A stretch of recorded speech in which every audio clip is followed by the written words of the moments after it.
So ayun mga bossing, part 2 na tayo sa pamimigay ng kalabaw at gareta galing sa DSWD para sa ating mga katutubong Aita. At opo mga kabaka, tama po ang inyong narinig. Isang kalabaw na may kasamang gareta na po. Kada isang pamilya ang mabibigyan mga bossing. Ang ibig sabihin nun mga kabaka, 70 na pamilya na katutubong Aita ang mabibiyayaan ng kalabaw at gareta para sa hanap buhay nila mga bossing. So tara na mga bossing, samahan nyo kaming samahan ang DSWD sa pamimigay ng mga kalabaw na ito mga bossing. At napaaga ang habulan natin dito mga bossing dahil medyo wild yung iba. At ayan, i-unload lang natin yung mga naisakay nating 18 pieces na kalabaw mga bossing.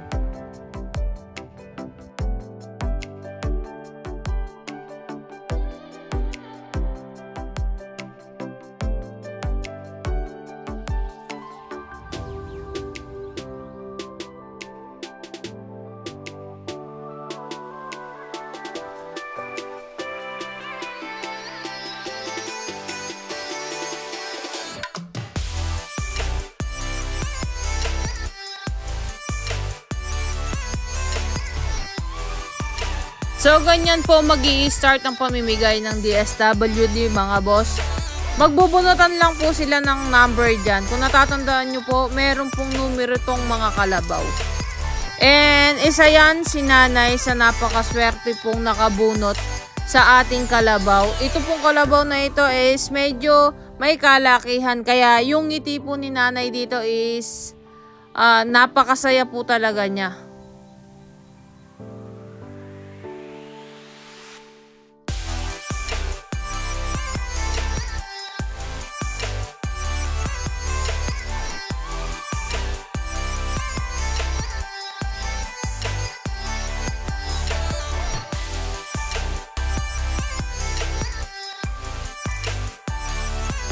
Nakaka-overwhelm lang po talaga pag nakikita nyo po yung mga ngiting ganyan mga bossing. Napakasaya sa puso.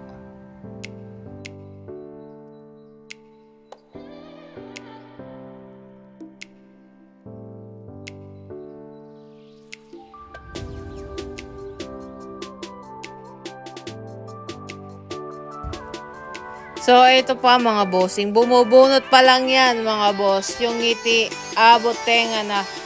Kaya, ayan mga bossing. Kung makikita nyo is, yung ngiti talaga nila bossing.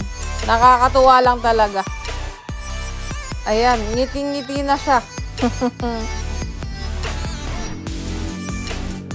Napakaswerte po nila. Iilan lang po yan mga bossing. Pero, yung saya nila, parang habang buhay na nilang dala-dala.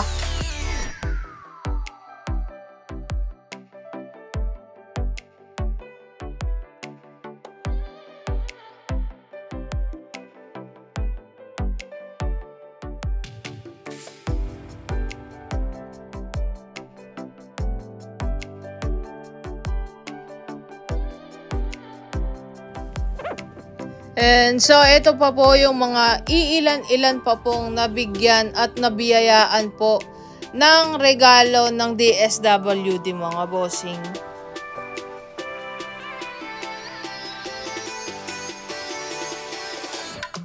So, shoutout po sa ating mapagmahal na DSWD NCR po. Maraming salamat po sa biyayang bigay nyo po sa ating mga katutubong Aita mga bossing.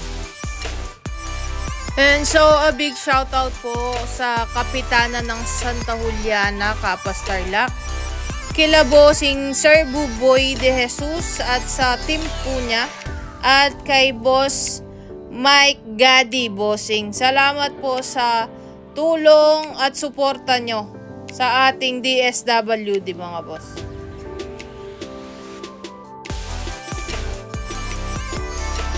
So kabaka, please follow, like, and share our page Baka Moto And see you to our next vlog mga bossing. Salamat po sa suporta.